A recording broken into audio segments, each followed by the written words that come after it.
Hai Tiffany. Eh, Kalau kamu kemarin kan tadi kan cerita soal bisnis kamu ya sama mama. Nah, untuk karir kamu di dunia musik sendiri seperti apa sih?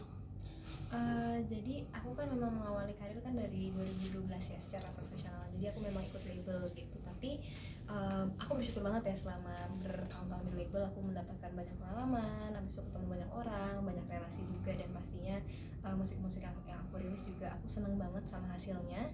Tapi aku ngerasa setelah beberapa tahun terakhir aku di label memang kayaknya jadi kurang produktif menurut aku gitu. Jadi untuk menghasilkan karya-karyanya juga kurang efektif dan pastinya kan di label banyak sekali ya artis-artis yang lain juga gitu. Jadi menunggu giliran sih menurut aku, dan aku ngerasa wah kayaknya aku nggak bisa deh kalau misalkan berkarya dengan cara yang seperti ini. Kayaknya aku harus mengganti aliran gitu ya, atau mengganti cara aku gitu, sehingga saat kontrak aku selesai aku nggak melanjutkan lagi dan sekarang indie gitu.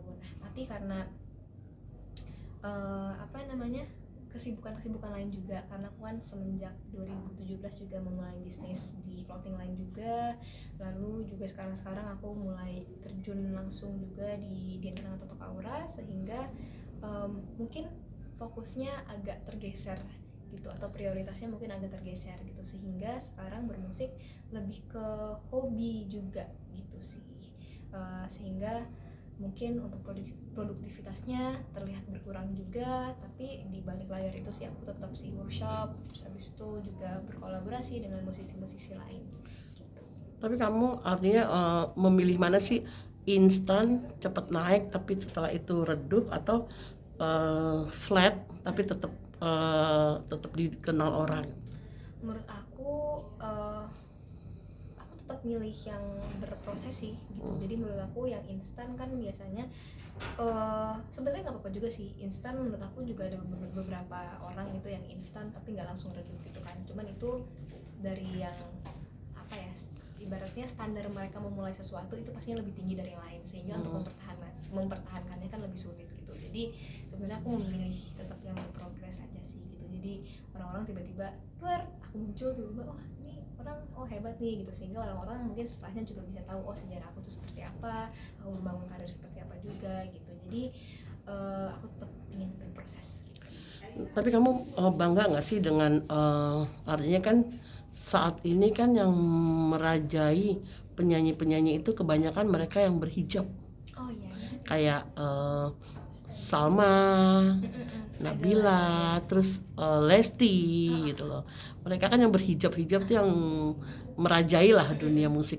Buat kamu seperti apa? Kamu kan juga seorang hijabers gitu. Oh pasti bangga banget loh, karena aku pada saat aku memulai 2012 itu sama sekali belum ada waktu itu penyanyi berhijab. Lalu tiba-tiba muncul tuh di X Factor Kak Fatin waktu itu. Kak Fatin muncul dan setiap malam kan di TV wah screen time-nya banyak, dan orang-orang makin melihat wah ternyata ada potensi ya untuk seseorang yang berhijab dan menyanyinya tuh nggak cuma lagu-lagu religi aja, tapi juga bisa lagu-lagu pop seperti biasa seperti orang-orang yang lain gitu. Dan menurut aku semenjak itu semakin pesat sih, makin banyak orang-orang yang mungkin berani juga untuk keluar atau mengeluarkan jati dirinya dengan pakaiannya yang tetap modest gitu ya, yang tetap berhijab. Dan sekarang apalagi gitu kan, sekarang orang-orang juga sudah mulai open minded juga, orang-orang juga sudah memberikan kesempatan yang merata gitu ya kepada setiap orang dari kalangan manapun.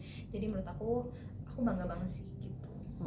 Tapi kalau kamu melihat Lesti sendiri gimana? Artinya dengan dia juga berhijab sama dengan kamu, tapi eh, karirnya pun tidak kalah gitu loh.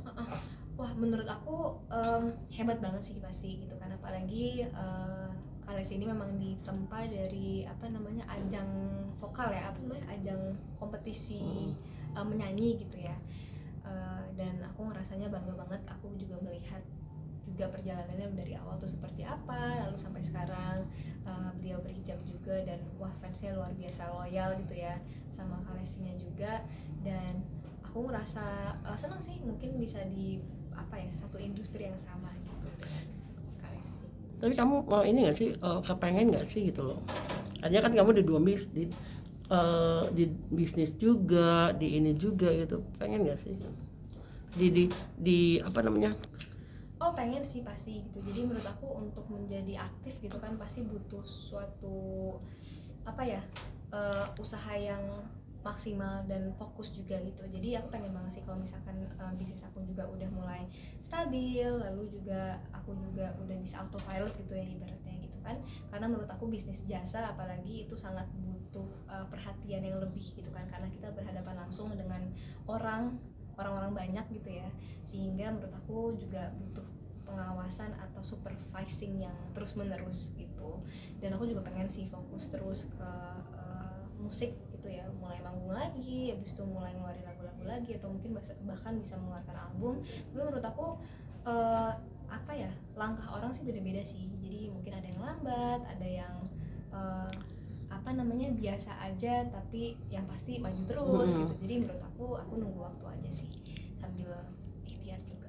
Tapi dalam waktu dekat ada nggak sih untuk mengeluarkan single atau album? Oh ada gitu, jadi terakhir kan aku ngeluarin tuh di akhir tahun lalu gitu, dan kemarin itu tadi pengen ngeluarin memang di bulan Maret atau April gitu, cuman karena satu dan lain hal juga akhirnya dimundur mungkin di bulan Juni atau Juli. Itu aku pengen ngeluarin lagu lagi single, dan kemungkinan juga akan mengeluarkan sesuatu yang belum pernah aku rilis sih sebelumnya gitu. Karena menurut aku kalau cara aku adalah aku menggunakan cara yang sama ketika aku masih ada di bawah label, sedangkan aku sekarang memiliki kebebasan yang lebih luas gitu ya untuk mengeluarkan karya-karya yang berbeda, dan aku nggak pakai kesempatan itu, menurut aku percuma sih itu. Jadi aku pengen sesuatu yang berbeda. Oke, thank you.